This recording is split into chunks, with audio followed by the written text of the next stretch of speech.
پھر منافق وہ مکے میں تو صورتحال یہ تھی کہ جو مخلص مومن تھے ان کو بھی بعض اوقات ایسا ہوتا تھا کہ اپنے ایمان کو چھپانا پڑتا تھا،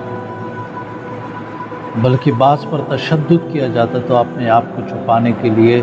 صرف زبان سے کلمہ کفر کہہ دیتے اور ایمان ان کے دلوں میں سلامت ہوتا تھا۔ لیکن جب نبی صلی اللہ علیہ وسلم اور صحابہ کرام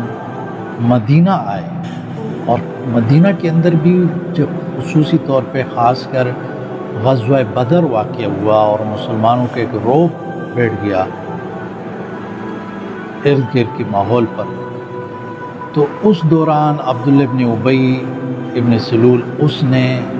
اور ان کے جو ساتھی تھے انہوں نے بظاہر ایمان لانے کا دعویٰ کیا کہ ہم ایمان والے ہیں، اور کچھ یہودیوں میں سے بھی۔ تو یہاں سے منافقت کا اصل آغاز جو ہے وہ ہو گیا۔